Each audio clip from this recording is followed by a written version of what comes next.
مصر کی حکومت آ گئی حضرت یوسف علیہ السلام کے پاس. تو یہ پورا قافلہ یعقوب علیہ السلام کی آل اولاد, بیٹے بیٹیاں, پوتے پوتیاں, بہویں, بہت بڑا خاندان تھا.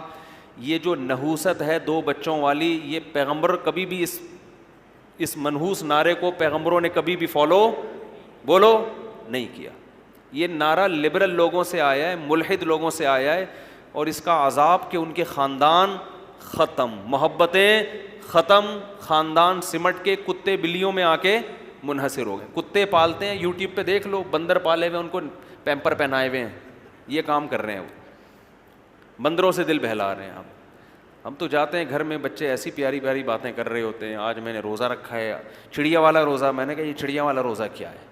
چھوٹی بچی تھی میری, مجھے کہنے لگی کہ چڑیا کا روزہ ہے. یہ کون سا؟ کہہ رہی 6 بجے سے لے کے 9 بجے تک کا ہے, پھر 9 بجے سے لے کے 12 بجے تک کا ہے. وہ 3 گھنٹے کے روزے چل رہے ہیں بچوں کے, انجوائے کر رہے ہیں رمضان کو.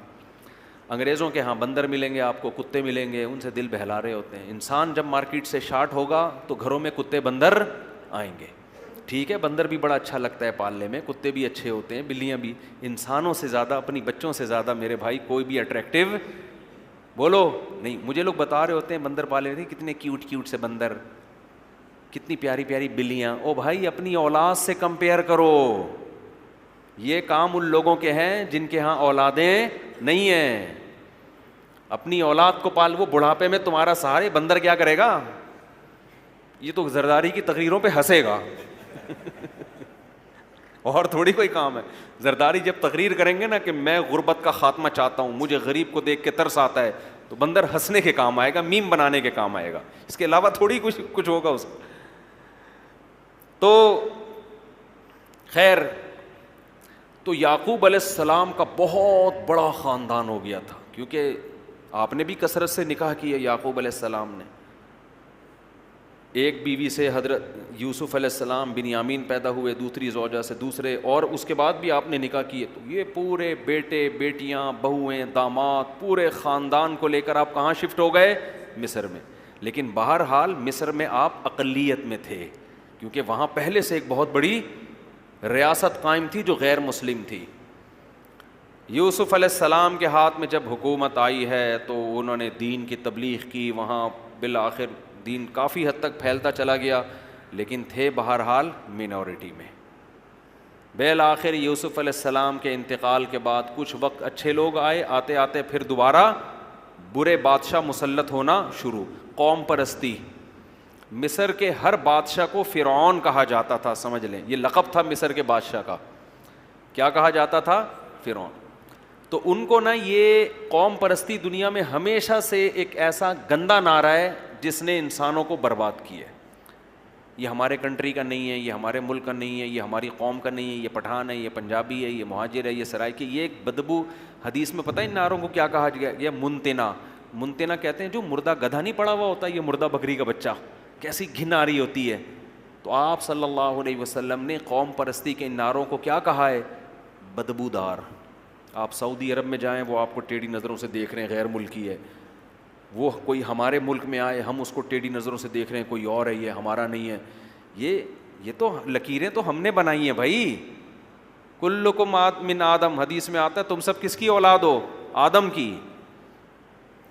تو یہاں بھی یہی ہوا کہ وہ کہتے تھے یہ غیر قوم کے لوگ ہیں, یہ وہاں سے آئے ہوئے ہیں, ہمارے کنٹری میں آئے ہوئے ہیں, ہمارے باپ بنے ہوئے ہیں. صحیح ہے نا. یوسف علیہ السلام تو حکومت میں تھے نا بھائی, قابلیت کی بیس پہ حکومت آپ کے ہاتھ میں آئی تھی. آپ نے تو مصر کی حکومت کو قحط سے, ہلاک ہونے سے بچایا, اور مصر کی گورنمنٹ کی معاشی ترقی کا ذریعہ بنے. اس بیس پہ تو آپ کو اس قوم کا شکر ادا کرنا چاہیے. لیکن بالآخر قوم پرستی نے کیا کیا کہ بادشاہ مسلط ہوتے چلے گئے اور بنی اسرائیل کو غلام بناتے چلے گئے کہ یہ دوسرے قوم کے لوگ ہیں, ان سے بدترین سلوک کرو.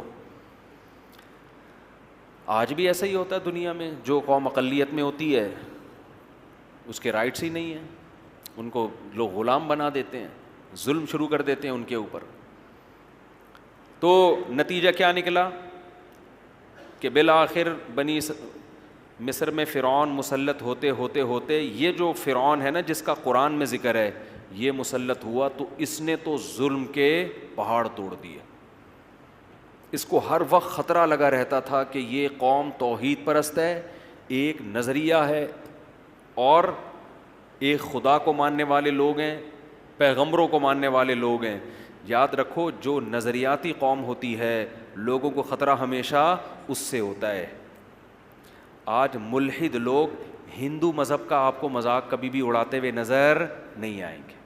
آپ دیکھ لو یوٹیوب پہ ہندو ملحدوں کو، جو ایتھیسٹ ہوتے ہیں نا، آپ نے دیکھا ہوگا نا، ایک ہمارے ملک میں ایک لبرل خاتون مری تھی، اس کا جنازہ پڑھایا عورت نے، دیکھا ہوگا نا، عورت نے۔ تو اوریہ مقبول جان صاحب کا ایک بڑا اچھا انٹرویو آیا کہ عورت جنازہ پڑھا رہی ہے، یہ اسلام کا مذاق ہے، اسلام میں عورت جنازہ کی امامت نہیں کر۔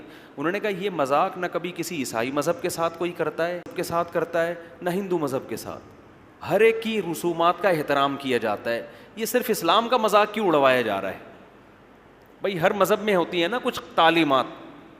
مجھے ان کا بیان بڑا اچھا لگا تھا کہ نشانہ کس کو بنایا جا رہا ہے؟ اسلام۔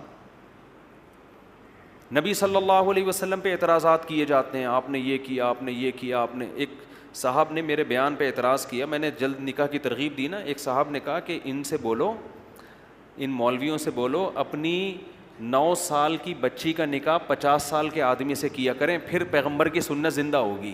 اعتراض سمجھ میں آیا؟ کہ یہ جو کہتے ہیں نا جلد نکاحوں کی ترغیب، اس نے معاذ اللہ نقل کفر طنز کیا کہ تمہارے پیغمبر نے حضرت عائشہ سے نکاح کیا 6 سال میں، رخصتی ہوئی 9 سال میں، تو ان لوگوں سے بولو اپنی 9 سال کی بچیوں کا نکاح نا 50 سال کے آدمیوں سے کیا کرو، پھر ہم مانیں گے تم پیغمبر کی سنت پر عمل کر رہے ہو۔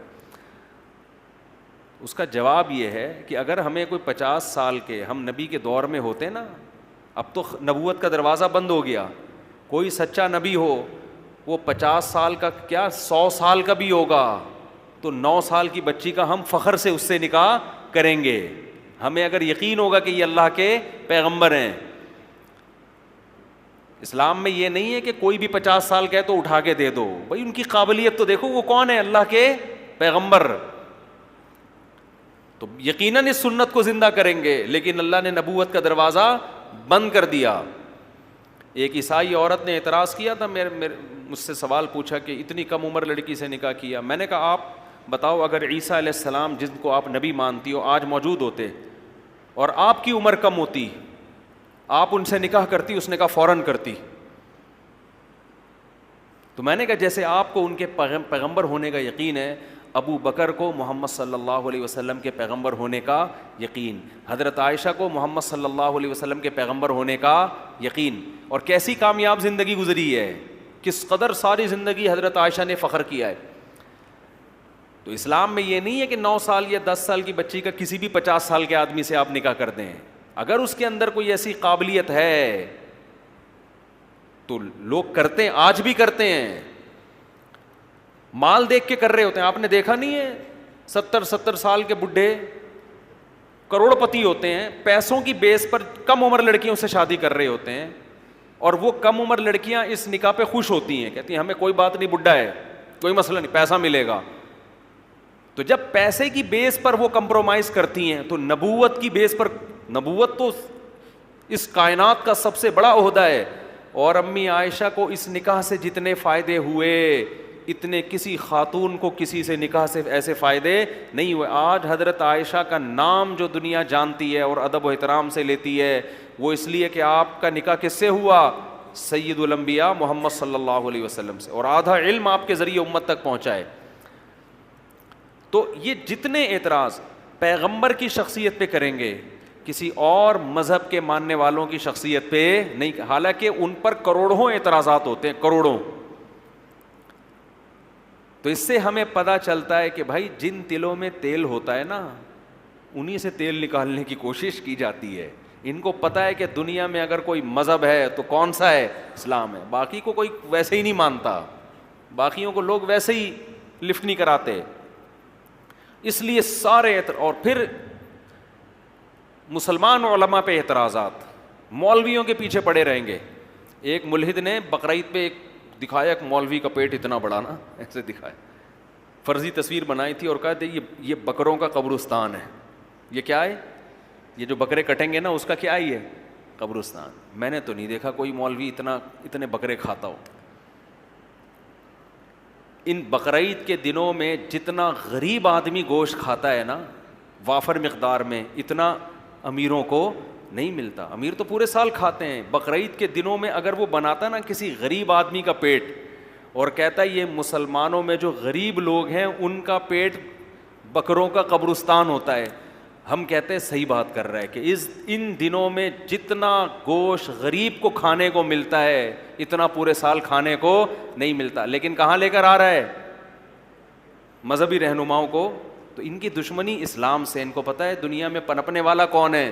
اسلام ہے. خیر.